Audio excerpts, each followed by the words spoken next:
Boten ya sampun ya. Assalamualaikum warahmatullahi wabarakatuh.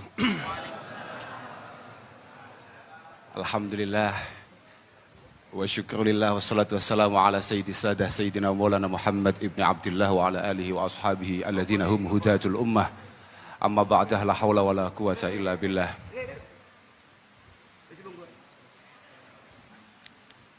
Para masyayikh, para kiai, wabil khusus Simbah Yai Agus Ali Masuri,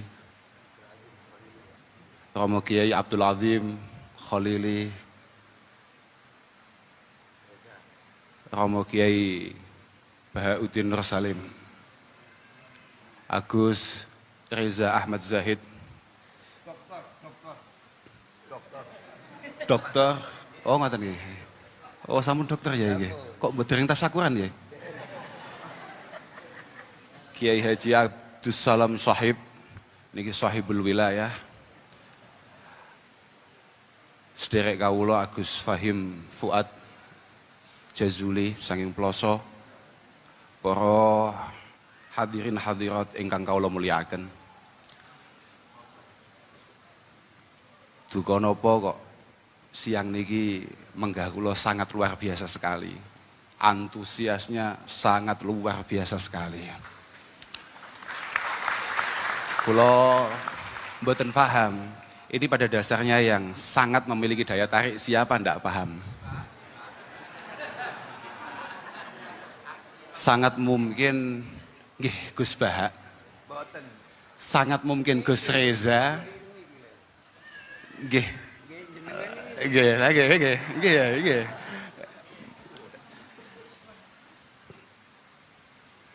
Tapi mboten Gus Bahak niku panji hari ini, bulan-bulan beberapa bulan terakhir ini memang sangat luar biasa sekali. Alhamdulillah PWNU dipun barokahi panjenenganipun kersa rawuh wonten mriki. Mugi-mugi estu manfaat, estu barokah. Sajane fenomena ngeten iki pun biasa kata wise. Seorang Harim bin Hayyan pernah mengatakan, ma'akbala abdun biqalbihi ilallahi subhanahu wa ta'ala ila akbalallahu biqulubil ibad ilaih hatta yarzuqahum mawaddatahum wa rahmatahum. Jadi ketika ada seorang itu prioritasnya atau lakune niku karena Allah subhanahu wa ta'ala, niku kalih pangeran pancen pun wonten yang ditugasi untuk membuat jenengan-jenengan ini kemudian jatuh cinta, jenengan-jenengan ini kemudian nampi keberadaan beliau, membutuhkan beliau. Niku pancen ngoten niku. Cara bahasane Gus Ali sejalan sabda baginda Rasulullah sallallahu alaihi wasallam. Saestu. Idza ahabballahu 'abdan. Oh pesan suci Rasulullah sallallahu alaihi wasallam.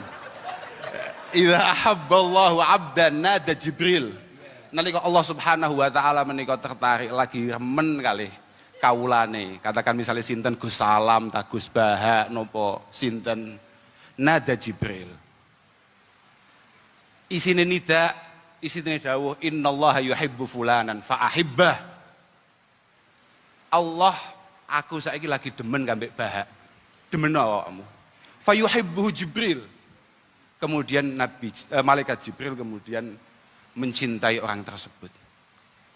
Mboten cukup dugi mriku tok, langsung malaikat Jibril broadcast. Lho nggih. Broadcast. Fayunadi Jibril fi ahli sama. Fi ahli sama. Innallaha yuhibbu fulanan. Pangeran lagi demen kambek Gus Bahak. Fa ahibbuhu. Demeno kabeh. Banjur summa yudha'u lahu al-qabul fi ahlil ardi. Amatir-amatir kaya kula jenengan ngeten ini langsung dibuat jatuh cinta dengan keberadaan beliau. Gus Bahak ini muridnya Mbah Maimun. Piyantun sing paling luwes masalah gotak-gatik matuk. Kalau oleh kemutan kalih lho, memang piantun-piantun model ngeten niki ahlul ilmi ngeten. Kami mboten paham nggih. Niki judulnya kan Mahasantri. Jenengan-jenengan niki termasuk muta'alim napa ahlul ilmi wallahu a'lam. Keranten ngeten. Cara bahasane Sayyidina Ali ta'allamu al-ilma tu'rafu bih. Awakmu ngaji yo. Kamu akan mendapatkan KTS, kartu tanda santri. NO lah katakan. Tapi wa amalu bihi takunu min ahli. Kalau kamu sudah mengamalkan, lah baru awamu ahlul ilmi. Penting. Jenengan-jenengan bukan tidak penting, sangat penting sekali. Fa innahu sayati ba'da hadza zamanun la ya'rifu tis'atu usyara'ihim al-ma'ruf. Karena habis ini akan ada masa di mana 90% orang itu enggak ngerti. Sak jane sing kiai tenan iki sapa? Iya iki jadi. Lagi kiai gitu. La yanju minhu illa nuwamah. Tidak ada yang mampu selamat ketika hari itu datang kecuali nuwamah. Lah, kalau sudah ngomong nuwamah niku cara kamus niku alladzi la ya'rifu syarra wa ahlah. Wong sing babar blas gak ngerti masalah hal-hal yang negatif. Ya dudu awakmu dhewe. Contoh yang paling konkret niku menggah kok enten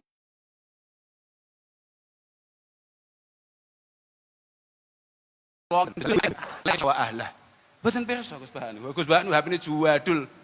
Juwadul kayak jam pegang HP niku enten jame. Masyaallah luar biasa tenan. La yanju minhu illa nuwama. Tapi ulaika aimmatul huda. Ulaika aimmatul huda wa masabihul ilm. Wa masabihud dunya. Aimmatul huda wa masabihud dunya. Beliaulah yang insyaallah akan menata kita, mengantarkan kita menjadi panutan kita.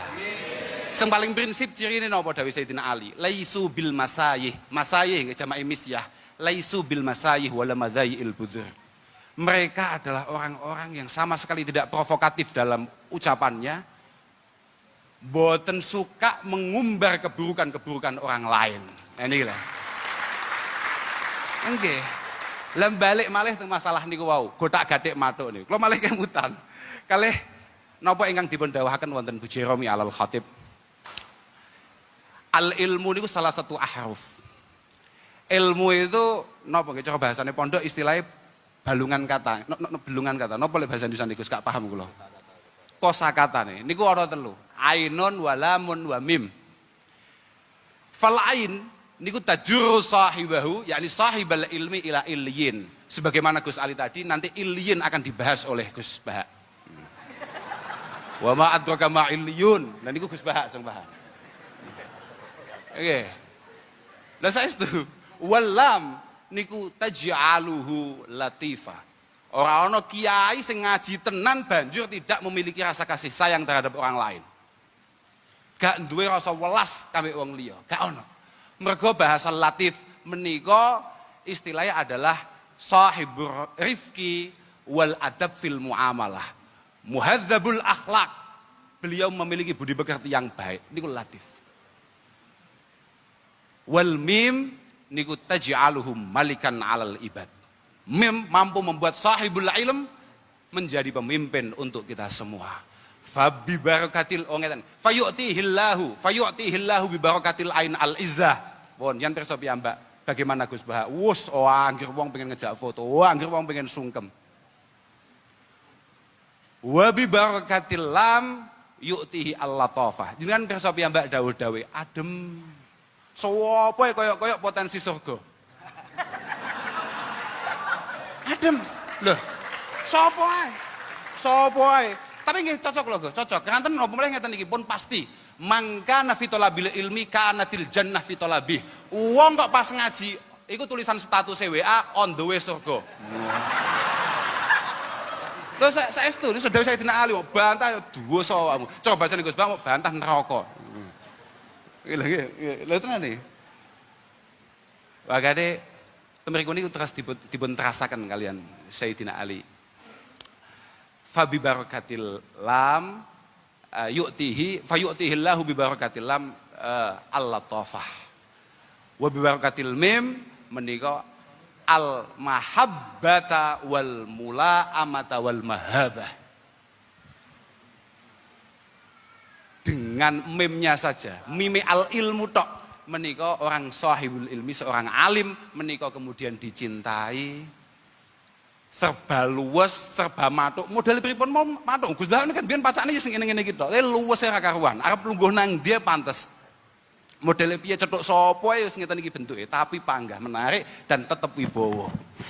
Al mahabah. Nggih mugi-mugi kita sedaya minal katutin. Mugi-mugi sedaya kita menika termasuk ahli ilmi, ahli khair. lan ngajine awake dhewe muga-muga manfaat. Artinya memang benar-benar anggene awake dhewe ngaji. Kula beberapa waktu yang lalu ini sempat ningali seratane Gus Satok Lirboyo.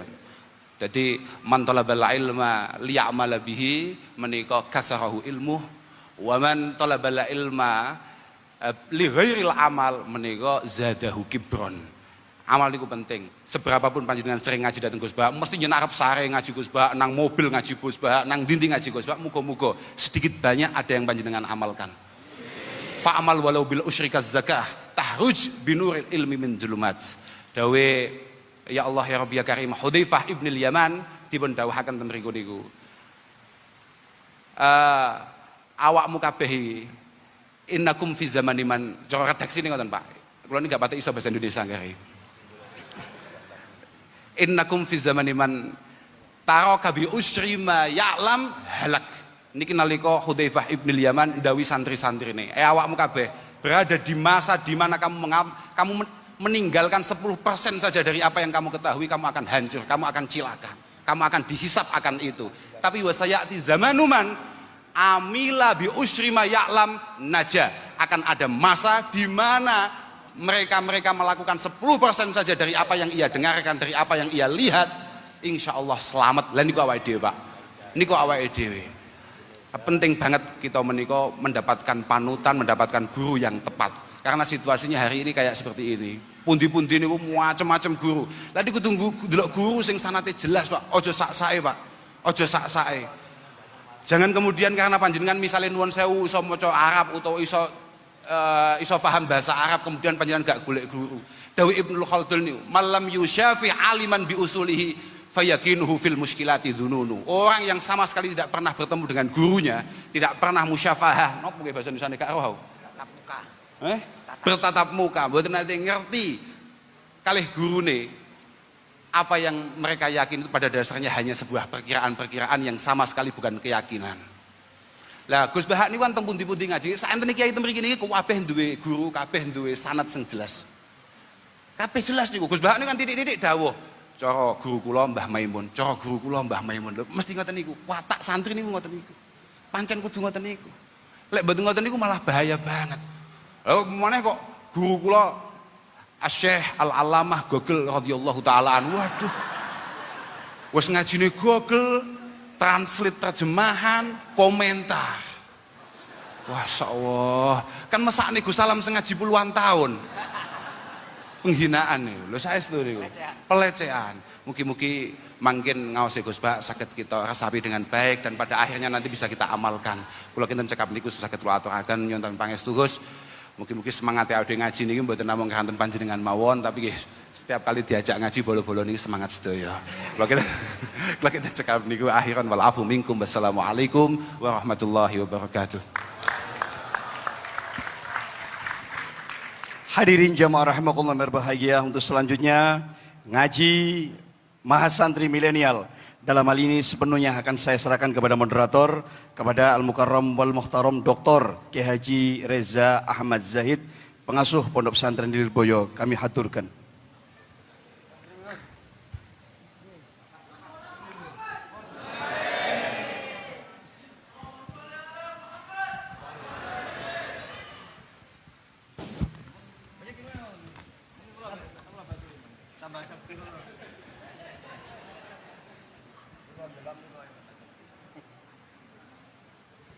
Niki cedek ibu-ibu lek mriko nom-nom ya.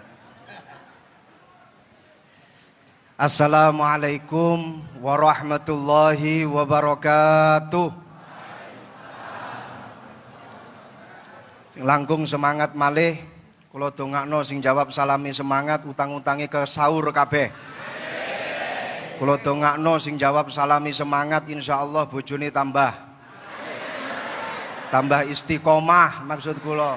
Tambah sakinah, tambah mawaddah, tambah rahmah, tambah omah, tambah sawah, tambah mamah. Assalamualaikum warahmatullahi wabarakatuh.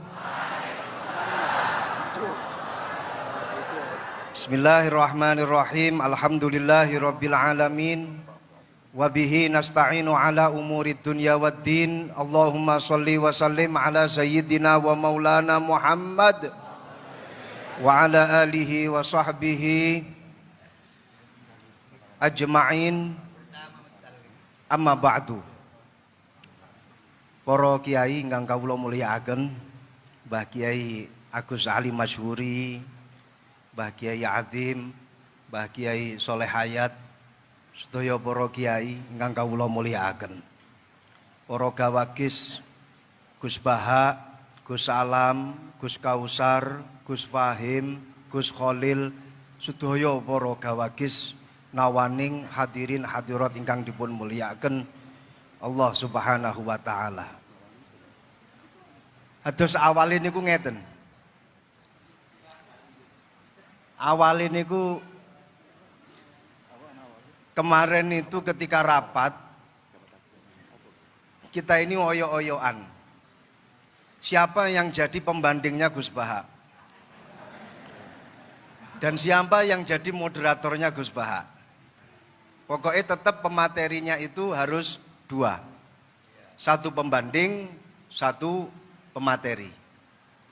Ini karena Gus Kausar waktu rapat kemarin gak ikut. Akhirnya saya milih, saya siap jadi moderator.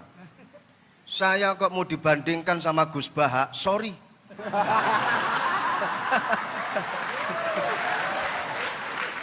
Bukan level saya. Bukan level saya siap jadi moderator. Saya kalau dibandingkan sama Gus Baha, itu sama saja kamu membandingkan bainas sama was sumuris sad. Kamu sama saja membandingkan antara langit sama sumur sad.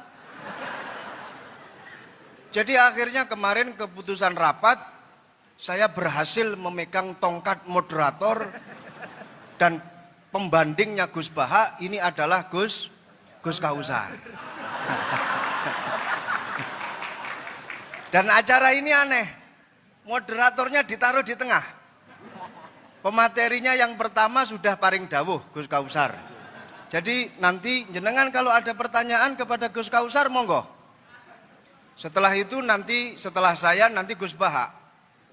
Jadi saya posisi moderator dan alhamdulillah ketika kemarin rapat saya berhasil menentukan diri sebagai moderator. Salah dhewe Gus Kausar mboten hadir ketika rapat.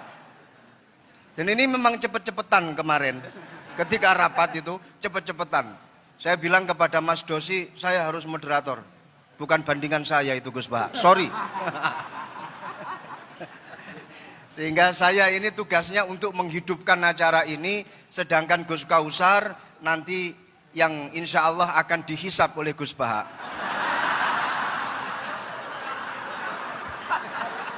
Saya jadi teringat. Tepuk tangan untuk Gus Kausar nggak apa-apa. Saya jadi teringat di dalam kitab Yaqutun Nafis, Syarah Yaqutun Nafis. Itu ada satu cerita yang ditulis oleh Al-Habib Ahmad Umar Asyatiri.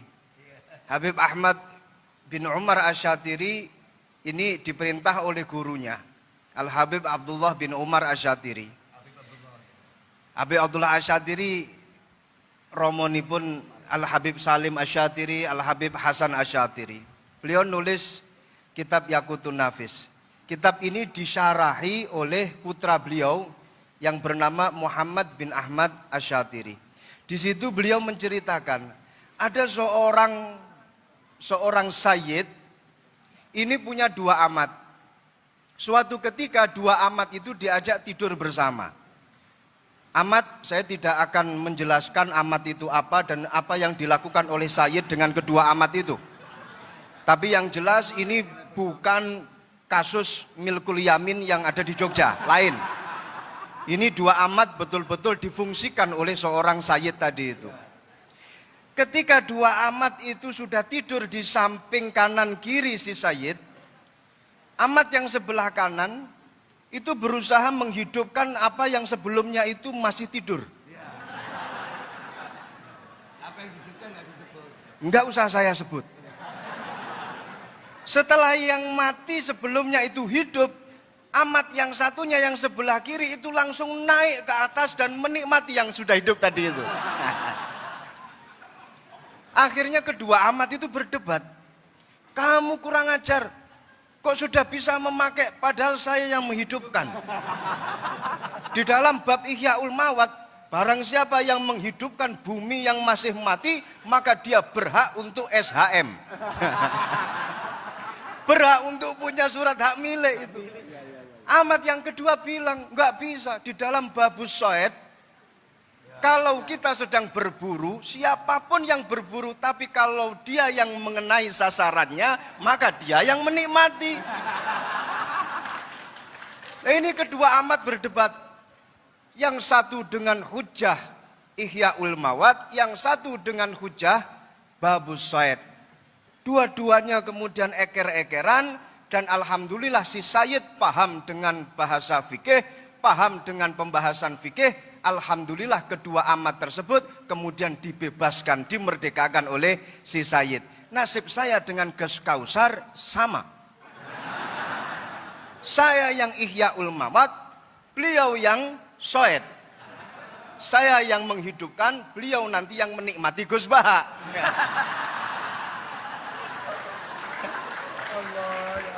Semoga Gus Baha bisa memerdekakan kita berdua.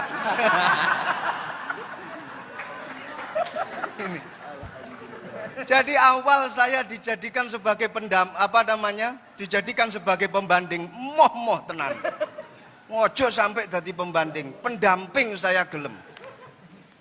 Kalau membandingi orang yang alim itu nggak ada dasarnya. Tapi kalau mendampingi orang yang alim itu ada dasarnya. Ada. Jadi kayak Gus Kausar ini nanti hisapnya lebih berat bila dibandingkan dengan saya. Karena beliau memposisikan diri sebagai pembanding. Saya pendamping. Kalau pendamping berarti dapat ganjaran karena mendampingi Gus Baha. Jelas mujalasah ma'al ulama ini jelas ayu julasa una khair ya Rasulullah. Jalsah yang bagaimana yang bagus ya Rasulullah? Dijawab yang pertama, jalsah yang bagus man dzakarakumullah ru'yatuhu. Kamu kalau melihat orang itu terus ingat kepada Allah, kamu berarti dalam jalsah yang bagus. Lah panjenengan lihat Gus Baha kan langsung ingat kepada Allah. Minimal kerentek nang jero ati, kok yo enek makhluke Gusti Allah kaya kene iki.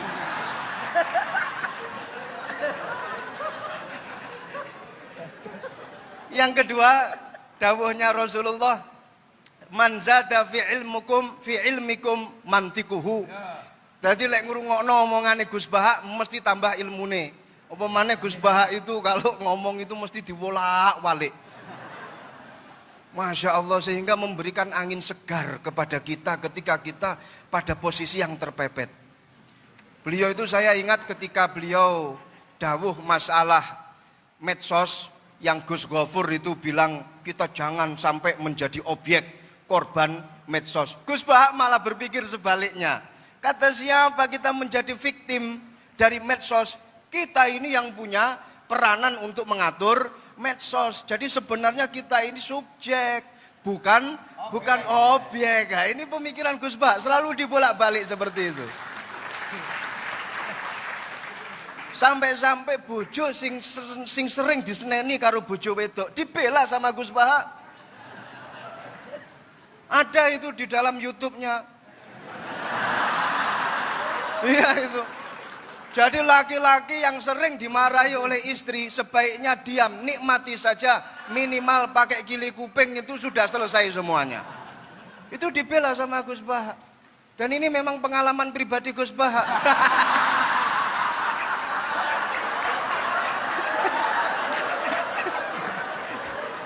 Itu yang saya herankan. Ngono kuwi lho ya nemu dalile. Inna aksara ahlil jannah al-bulhu. Ngono ya digawe. Sesungguhnya penduduk terbanyak di surga itu wong-wong goblok. Ya Allah, sampai wong goblok kayak dibelani karo Gus Baha. Jadi memberikan angin segar kepada kita-kita yang bodoh. Kelak nanti di akhirat kita akan reunian di surganya Allah. Amin. Ini saya melihat beliau ini sudah ahlul hikmah. Tapi bukan hikmah masalah perdukunan, bukan. Ahlul hikmah. Sudah apa namanya at-takamul fil fahmi al-aqiq wal ma'rifah wal khibrah. Jadi antara pemahaman beliau dengan ma'rifat beliau, muga-muga jadi wali, minimal wali murid. Dan juga khibrah, pengalaman beliau ini sudah tampak semuanya. Ini intelektual yang sebenarnya ya seperti Gus Baha ini. Jadi nggak usah melihat casingnya saja, yang penting pulsanya. Nggak usah melihat casing. Beliau ini adalah the real intellectual person who engage in critical thinking, research, and apa namanya reflection about society. Rodok lali ini. Gus ini Gus Baha ngene iki. Jadi duwe pemikiran kritis, terus matur ngoten duwe pengalaman, sampai pengalaman karo bojo ya sak pirang-pirang, diseneni bojo ya tetep meneng wae. Muga-muga dikancani karo singa loro kaya dene Imam Ahmad Al-Badawi. Beliau ini kemana-mana selalu bawa pengawal. Yang mutu-mutu ini bawa pengawal. Sudah itu sebagai pengantar pendamping. Sekarang kita masuk pada materi inti. Monggo Gus Baha, jenengan mau ngomong apa saja monggo. Mau mengkonter apa yang telah didawuhkan oleh Gus Kausar, saya malah alhamdulillah. Silahkan, saya hanya sekedar wasilah menghidupkan acara ini saja. Dengarkan baik-baik, HP di silent. Ya, kalau kentut usahakan jangan sampai bersuara. Usahakan jangan sampai mambu entute. Kepada beliau kami persilahkan. Tepuk tangan, nggak apa-apa, nggak apa-apa, nggak apa-apa.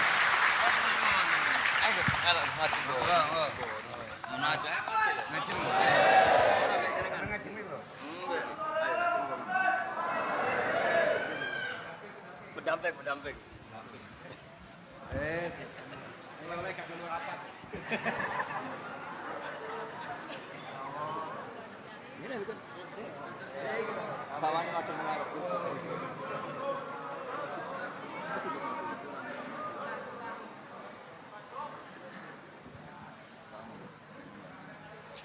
Assalamualaikum warahmatullahi wabarakatuh. Bismillahirrahmanirrahim. Allahumma sholli wa sallim ala sayyidina Muhammadin wa ala alihi washabihi asma'in nama ba'du. Sedanten ingkang kula hormati wabil khusus teman bapak kula Kiai Haji Agus Ali Masyuri. Beberapa kiai yang tanpa ngurangi rasa hormat, saya hormati semua. Ini ada beberapa Gus. Ini saya ngaji insyaallah seperempat jam. Seperempat jam, nanti yang menghisap Gus Kausar berapa Gus? 10 menit. 10 menit. Begini, sebetulnya saya membela semua umat Islam itu ahlul jannah. Karena saya ini ibarat marketing. Kalau orang Kristiani itu kan setiap orang mati sudah tenang bersama Bapak di surga. Jadi kampanye itu menarik sekali.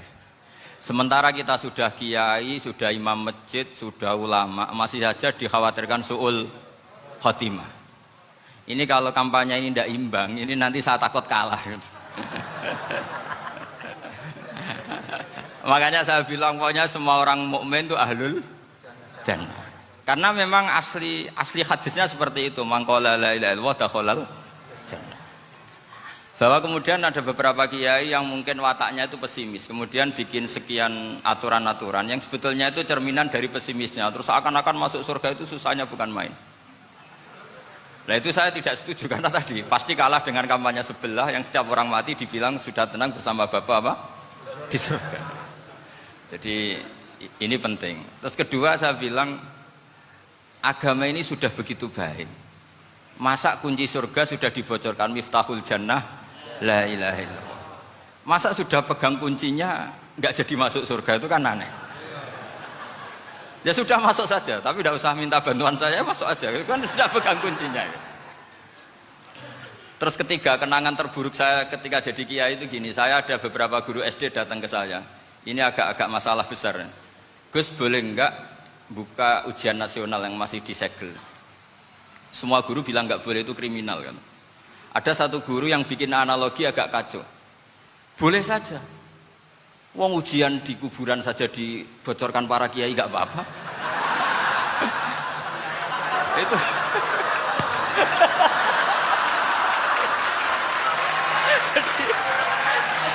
Tapi ini kriminal ya. Perhatian kepada kiai, nggak boleh memukul pemateri.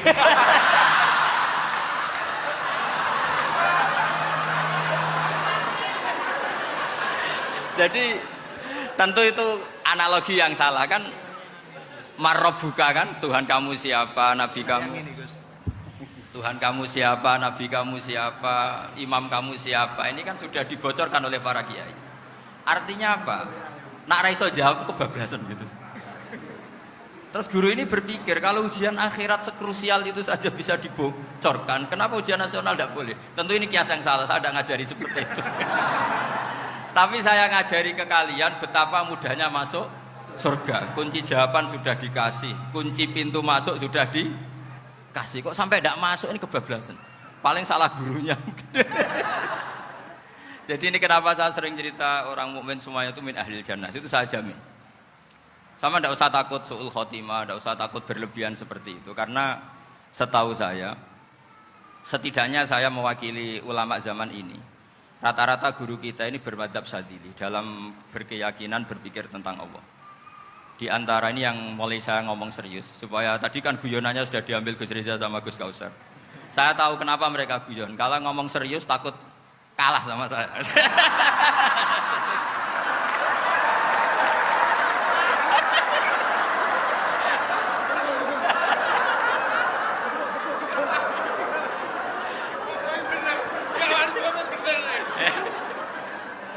Karena saya ini sudah terkenal pemikir serius, jadi artinya itu satu kepintaran mengalihkan, ya, oh ya, sudah itu satu kecerdasan. Tidak hanya ngalim tapi Betul cerdas. Jadi itu bukti beliau-beliau ini cerdas itu. Saya berpikir begini, ini madzhab Syadzili. Kita semua tentu Syadzili karena kita semua ngaji kitab hikam. Kita tahu kitab hikam itu muridnya Abul Abbas Al-Mursi. Abul Abbas Al-Mursi muridnya Abil Hasan apa? Asy-Syadzili. Saya masih ingat betul makalah itu dan saya ulang-ulang. Setiap saya ngajar di sarang saya ajarkan itu. Kilali kata Abul Hasan Asy-Syadzili, saya pernah dapat hatif, dapat semacam ilham. Apa makna min syarril waswasil khannas? Itu kata beliau dijawab oleh hatif itu. Hatif itu nggak perlu diterjemah tadi ada karena tadi diajarin itu. Apa yang dihidupkan itu nggak perlu dijelaskan. kata hatif tadi, waswasun yadkhulu bainaka wa baina habibika. Yunsika altofahu alhasanah wa yudzakiruka af'alaka asayyi'ah. Wa yukassiru indaka dzatas shimal wa yuqallilu indaka dzatal yamin. Liya'dila bika an husnidzanni billah ila su'idzanni billah. Jadi yang dikatakan waswas adalah kamu digiring untuk hanya ingat sisi-sisi kamu yang negatif. Dilupakan bahwa Anda punya sisi-sisi yang positif. Misalnya seperti ini, mungkin secara fikih tadi banser-banser tegas. Wah ini masalah, lelaki perempuan dipisahkan gini-gini. Tapi kenapa Ghazali bilang ya sudah gini gak apa-apa. Sebetulnya ada rukhsah. Rukhsah itu karena ini di depan umum. Yang paling pantangan Nabi itu layak luwana rojulun bimro'atin. Ini ada yang menjaminnya gitu.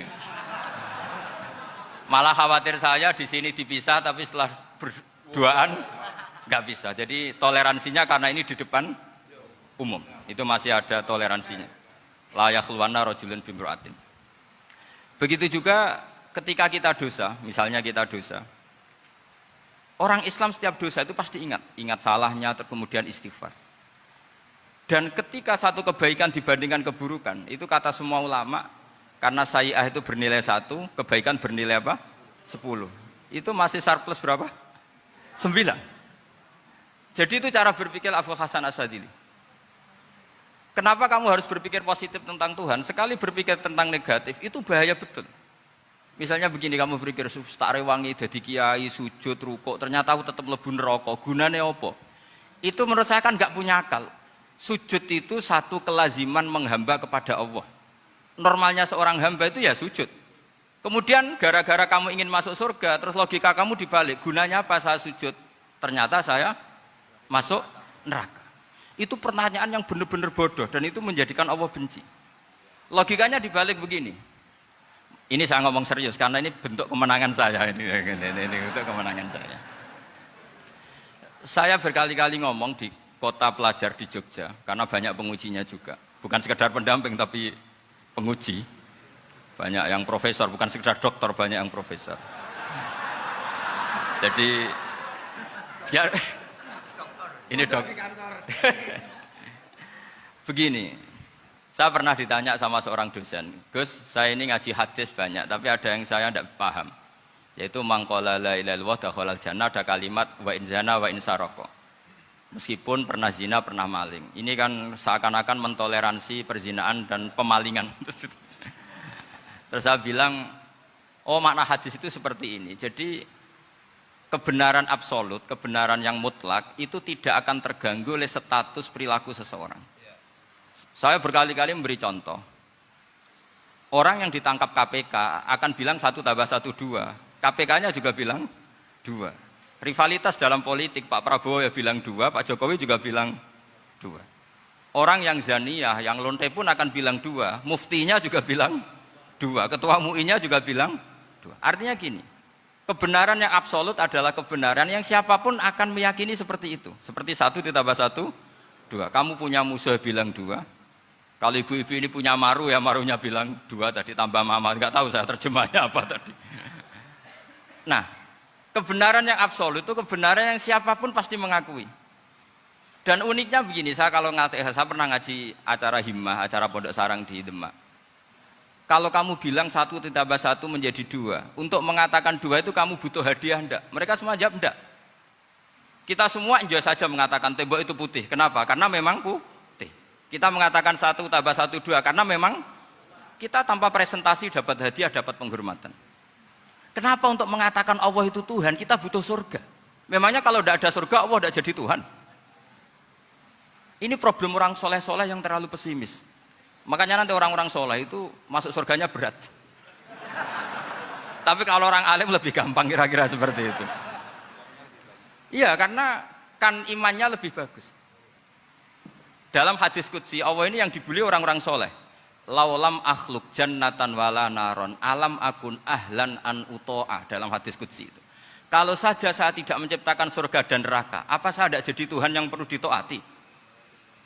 Apa kalau kamu tidak saya kasih uang 1 juta terus bilang 1 tambah 1 11? Enggak kan? Tetap bilang berapa? 2. Kalau kebenaran absolut yang 1 tambah 1 kamu bilang 2 meskipun tanpa mendapat hadiah. Kenapa untuk bilang Allah Tuhan kamu butuh hadiah surga? Itu kan serai ikhlas belas. Makanya saya terus mengajarkan ikhlas. Ikhlas itu bisa dilatih dengan akal, dengan pikiran, bil ilmi lah. Harus dilatih. Nah di sini ini momen atau makna yang mestinya harus difahami wa inzana bahwa kalimat ini sah meskipun dilafatkan seorang yang pernah zina. Sama seperti 1 tambah 1 2 sah, diucapkan siapa saja sah. Dan siapapun akan mengucapkan itu secara ikhlas. Ini penting saya utarakan. Sehingga setelah ada firqah-firqah takfiri yang mengatakan orang megang keris itu syirik, ke kuburan syirik, ini syirik.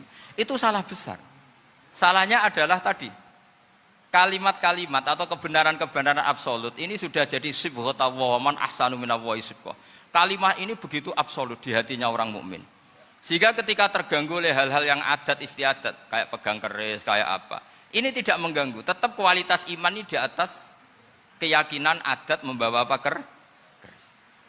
Kalau orang membawa keris menjadi syirik karena percaya sama makhluk.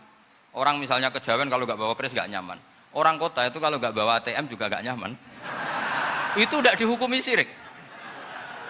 Kamu pergi lupa bawa HP nyaman enggak? Enggak, kenapa tidak dihukumi syirik?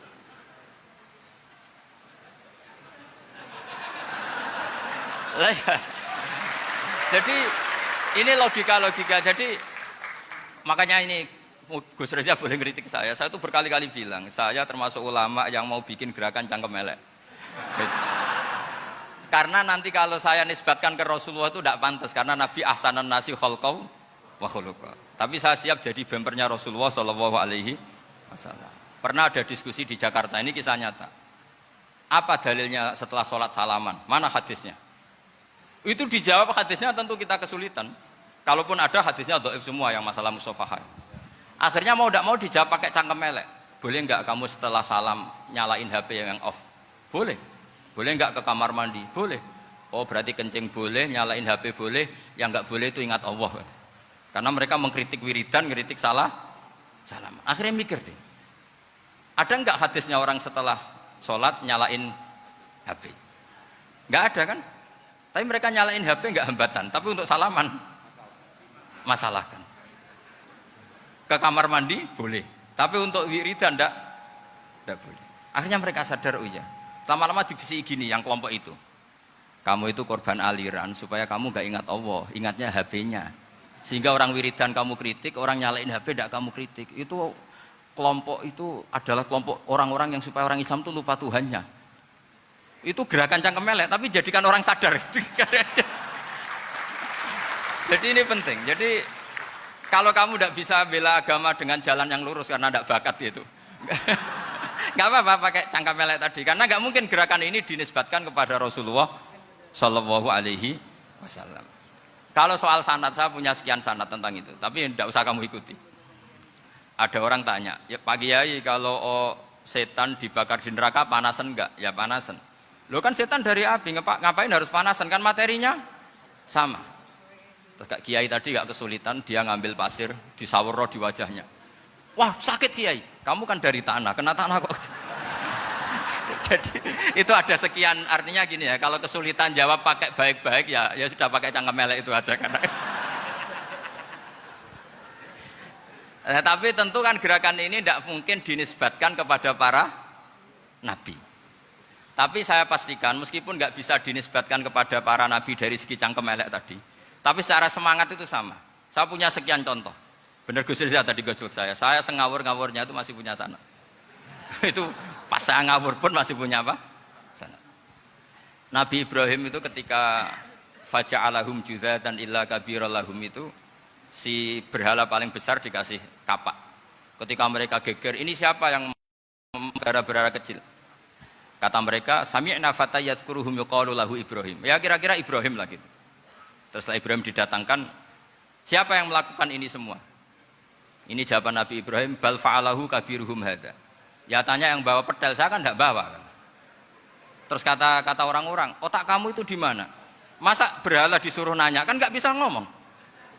Ibrahim kembalikan, uffil lakum wa lima ta'buduna min dunillah. Lalu otak kamu di mana? Sudah tahu enggak bisa ngomong kok disembah gitu. Itu ada kata ufin. Ufin itu kalau diterjemah kira-kira ya agak-agak jancuk gitu. Kira-kira ya kira-kira seperti itu. Jadi Sekarang dalilnya jancuk apa Gus?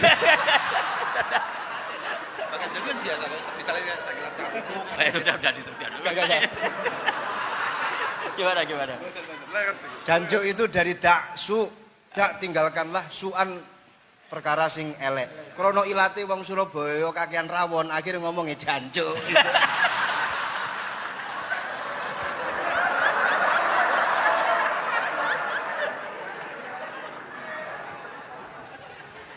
Jadi mulai dulu melawan kebatilan itu harus pakai logika yang vulgar. Karena memang nggak mungkin dengan bahasa-bahasa priayi itu nggak mungkin.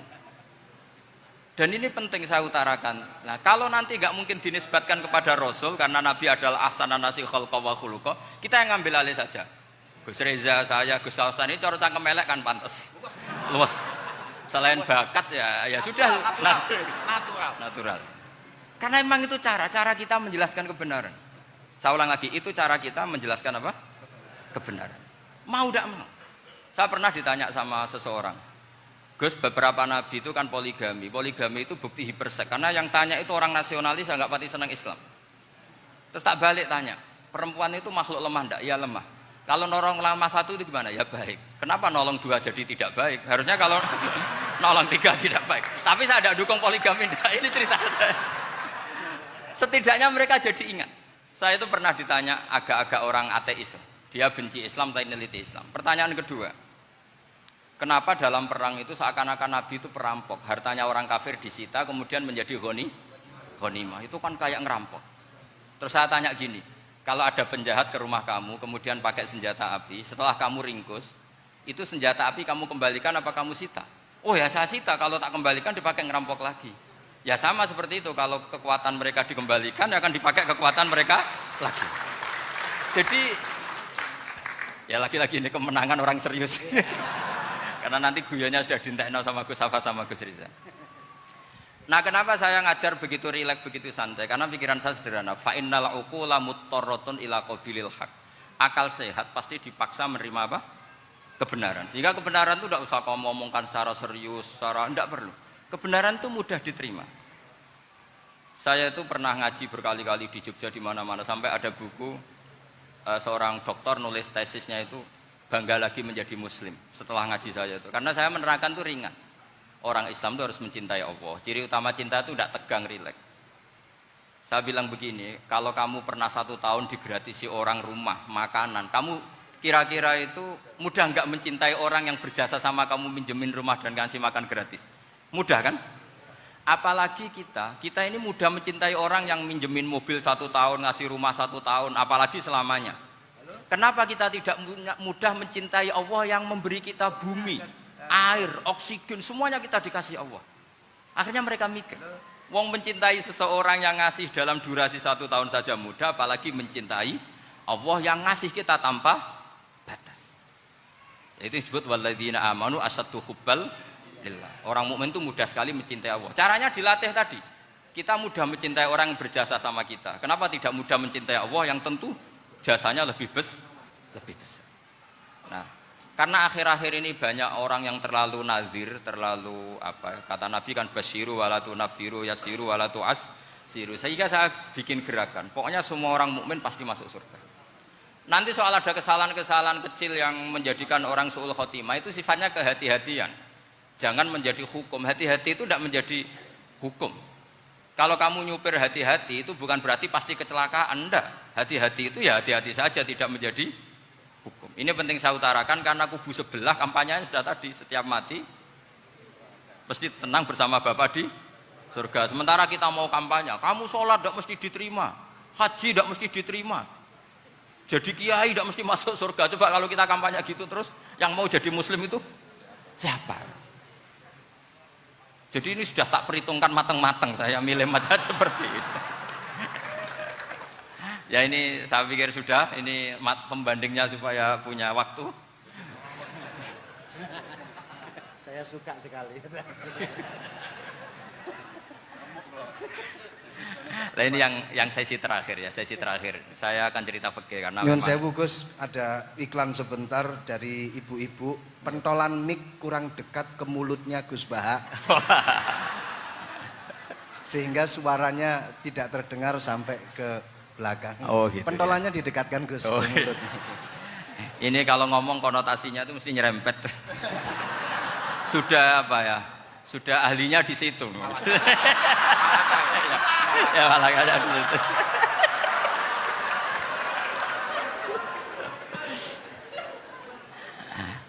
Dalam sesi terakhir saya cerita pentingnya pembanding. Imam Rafi'i itu yang ngarang kitab Muharrar. Kitab Muharrar ini adalah ringkasan dari kitab Al-Wasit. Al-Wasit itu karangannya Imam Ghazali. Al-Wasit sendiri ini khas ngaji NU, karena NU maknanya Nahdlatul Ulama, gerakan para ulama. Jadi kalau nggak ngerti alim-alim seperti itu ya ada NU. Sebenarnya sampai itu pasnya Nahdlatul Ummah, gerakan umat. Tapi kan sudah jadi partai politik Nahdlatul Ummah. Karena yang katakan NU itu Nahdlatul Ulama, gerakannya para ulama. Imam Rafi'i itu berpendapat sujud itu cukup pakai baduk, pakai jidat. Itu dalam kitab Muharrar. Wal asoh anna sujud yasihu mau cukup biwat iljabah. Ketika Imam Nawawi mentasih kitab Muharrar namanya Minhajut Thalibin, itu mengkritik Imam Rafi'i. Kata beliau, sujud itu untuk sah harus melibatkan 7 anggota. Karena berdasar hadis umirtu an asjuda ala sabati a'zumin, yaitu al-jabhah, wal yaden, warubaten, wal kodamen, yaitu jabhah, 2 tangan, 2 lutut, dan 2 kodamen. Akhirnya saya ngecek di kitab asli, Imam Rafi'i termasuk Ashabut Tarjih dan Imam Nawawi. 2 orang ini khilaf. Kan nggak mungkin kita sebagai musokhehnya, karena yang khilaf ini 2 ulama besar, satu Imam Rafi'i, satu Imam siapa? Nawawi. Kita tidak bisa hanya ngikuti Fathul Mu'in yang mengatakan idza khtalafan Nawawi wa Rafi'u kudiman Nawawi, tidak bisa, karena Imam Nawawi ini sering nginduk sama kitabnya Imam Rafi'i karena senior Imam Rafi'i. Setelah saya cek di kitab kitab asli Mamba ya, satu sumbernya semua madzhab apa? Syafi'i. Ternyata Imam Syafi'i nak ngedikan hanya begini. Wa uhibbu, saya suka setiap orang Islam sujud itu melibatkan 7 anggota karena itu aman, pasti sah. Tapi wayah tamilu, kata beliau, tapi mungkin saja sujud hanya watul jabah itu sah. Kenapa kata Imam Syafi'i? Liqaulihi sallallahu alaihi wasallam atau li du'aihi apa sallallahu alaihi wasallam fi sujud sajadalaka wajhi wa sam'i wa basori. Nabi ketika sujud itu hanya berdoa, ya Allah sujud kepada engkau wajhi wa sam'i wa basori. Nabi tidak menyebut wayadi wa rukbati wa qadami. Sehingga saya berkali-kali bener kata Gus, saya ini pembela umat sing sujute 7 anggota ya tak lem, pantes dadi Rais Suriah. Itu. Yang sujute bathuk tok ya tetap sah ngikuti mazhabnya Imam Rafi'i. Meskipun itu tidak saya anjurkan. Tentu tidak saya anjurkan. Alasannya Imam Syafi'i tadi, Rasulullah pernah berdoa dengan kata-kata sajadalaka wajhi, bukan diteruskan wayadi warukbati wakoda. Sehingga fal khilaf huna bakin ala khiddati kalau dalam bahasa fikih. Khilaf biar tetap sesuai aturan khilaf masing-masing. Enggak perlu kamu menggugurkan pendapat Rafi'i yang mengesahkan sujud hanya pakai jabah. Ini penting karena tadi seperti saya katakan, yang sujud anggota itu ya masuk swarga mergo pintere. Sing nganggo bathuk tok yang mlebu swarga mergo gobloke tadi, karena aksaru ahlil jannah al-bul. Nah ini madhab saya. Jadi saya itu ingin umat Islam itu baik-baik saja. Ya, karena tidak mungkin lah kita tidak bela Islam di zaman akhir, tidak mungkin kan tadi kubu sebelah kampanyenya sudah seperti itu. Kalau kita ngomong ikhtiyat, kiai ra mesti mlebu swarga, sing salat ngethuk ra mesti husnul khotimah, wah akan jadi repot. Saya ini pengagum teori ikhlas, dilatih bil ilmi, saya ulang lagi, dilatih bil ilmi. Saya ini malunya tadi, saya mengatakan 1 tambah 1 2 itu meskipun tidak ada yang memberi hadiah, tetap saya katakan 2. Saya mengatakan air itu dingin, tidak ada yang ngasih hadiah, saya akan bilang kalau air itu dingin, kalau api itu panas. Untuk hakikat-hakikat seperti itu saja saya jujur tanpa ingin imbalan. Tapi ketika hakikat mengenai Allah kok saya minta imbalan surga dan neraka, ini apa-apaan? Kira-kira gitulah, Rais Suriah macam apa gitu.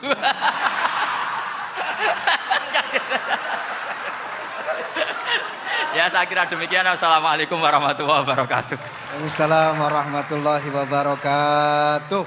Alhamdulillah. Baru kali ini ada seminar yang dikritik terus sama pemateri itu pendampingnya. Mestinya pembandingnya. Tapi luar biasa para milenial semuanya, Masya Allah, terlihat wajah-wajah surga di majelis ini.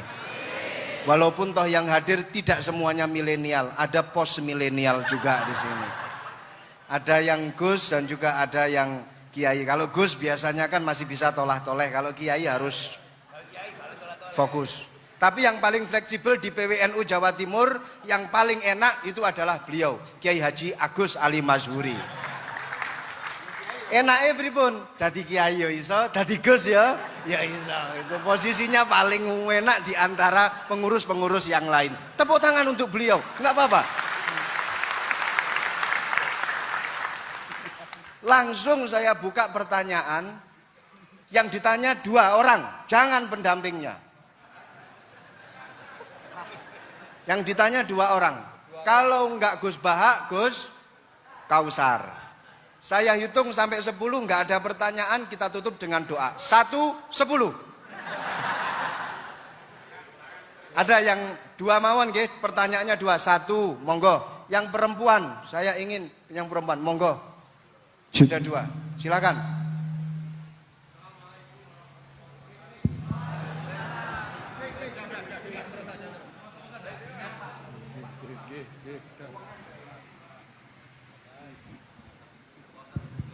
Bismillahirrahmanirrahim. Assalamualaikum warahmatullahi wabarakatuh.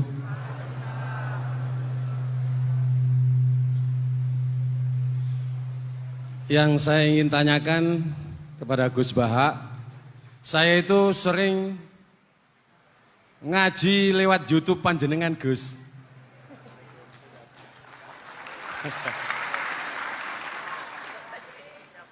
Insya Allah ilmu saya tambah walaupun tidak banyak. Yang saya tanyakan, nopo ilmu kula niki barokah? Yang pertama, karena saya ngaji lewat YouTube panjenengan, saya tidak izin. Untuk itu hari ini saya izin panjenengan. Mudah-mudahan ilmu ingkang saya dapat dari panjenengan niku saged barokah. Niku Gus.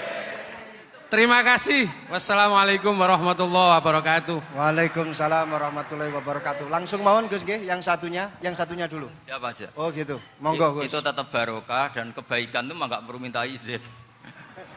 Kalau kebaikan minta izin jadi repot. Jadi kalau dalam kitab fikih disebut iktifaan bil idzni syar'i, karena syara akan selalu memberi izin sama kebaikan. Itu udah hanya masalah YouTube sampean. Tadi melihat wajah Gus Ali ibadah, pamit dulu. Nanti kalau ada orang alim lewat mau lihat juga pamit dulu. Lama-lama mau baca sholawat, ya Rasulullah pamit dulu mau baca sholawat. Jadi semua kebaikan itu cukup iktifaan bil idzni syar'i. Ya jelas ini ya. Ya. Oke, terima kasih. Jangan lupa pulsane tuku dhewe lek ndelok YouTube. Wifi-nya juga jangan nyolong. Harus passwordnya izin kepada yang punya wifi. Baru nanti 100% barokah. Mbak yang belakang bisa berdiri. Yang mau tanya tadi. Ya, silakan. Bismillahirrahmanirrahim. Assalamualaikum warahmatullahi wabarakatuh. Mohon izin Yai Gus, saya di sini mau tanya, selain sebagai pelajar santri, saya juga sebagai seorang mahasiswi di salah satu universitas di Surabaya. Yang saya tanyakan sebagai pemuda milenial, kita semua tahu bagaimana keadaan demokrasi negara Indonesia saat ini. Yang saya tanyakan bentuk dari hubul waton minal iman. Hubul waton di sini, bolehkah saya sebagai seorang mahasiswi menyuarakan pendapat saya, berjuang bentuk ijtihad demi keadilan berupa demonstrasi?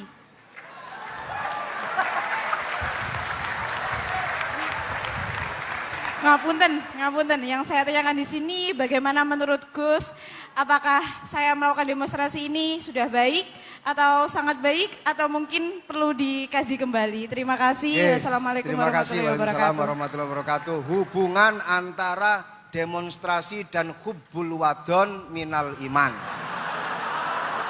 Hah? Oh ya, hubbul waton minal iman. Monggo Gus.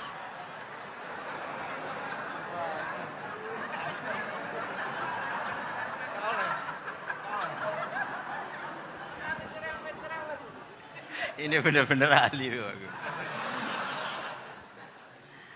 Begini kan, demonstrasi itu kan makna pokoknya itu kan apa? Memperlihatkan. Makanya demonstrasi kekuatan maknanya ya show ya, memperlihatkan satu apa? Kekuatan. Sehingga kalau dalam Islam itu ya fleksibel, asal itu tidak merugikan orang lain, tidak anarkis, tidak madarat bagi kelompok lain tentu boleh. Bahkan kalau tidak apa? Menyuarakan suara kita tentu dengan cara-cara yang tetap islami ya, itu malah kita disalahkan karena berarti tidak ikut bertanggung jawab terhadap proses bernegara, tapi tentu disuarakan secara konstitusional dan secara baik. Kemarin pas demo di Jogja yang ramai itu masalah rancangan KUHP itu, rektor UI juga ketemu saya, pamit Gus mau demo ya tapi yang baik dan sopan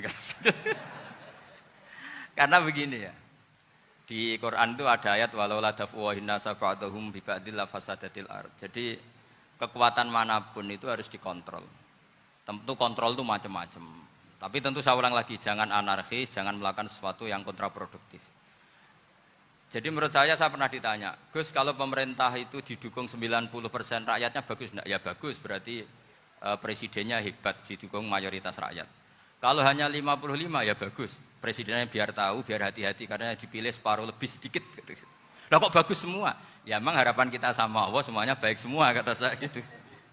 Jadi susahnya apa sih kita melihat sesuatu itu asal agama ini kan gampang, asal tidak maksiat itu baik. Asal gak maksiat itu baik. Makhuyira Rasulullah bina amroini lakhtaro aisarohuma malam yakun isman. Jadi demo itu bukan, nah kalau demo yang diharamkan sebagian fatwanya ulama tentu yang maknanya yang anarkis.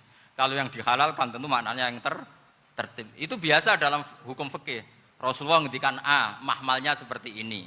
Rasulullah ngendikan B, mahmalnya seperti ini. Karena kadang ngendikane Nabi cara zahir itu berlawanan. Misalnya Nabi ditanya, amal paling baik apa ya Rasulullah? Nyaur utang gitu. Karena biasa yang ngemplang mungkin yang tanya itu tukang. Tapi kadang Nabi jawab birrul walidain. Kadang jawab as-sholat li awwali waktiha. Karena penanyanya ini beda. Kan nggak tahu sholat. Gimana? Cinta pun nggak tahu sholat. Ya, cinta kok ora tahu sholat kata beliau. Kan gitu.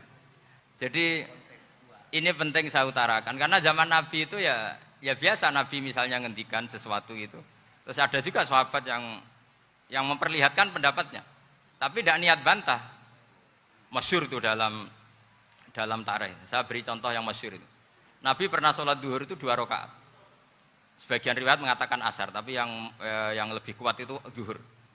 Setelah 2 rakaat Nabi sholat, itu akabirus sahabat papan atas itu tidak ada yang ngendikan karena mereka sopan semua, tahu etikal.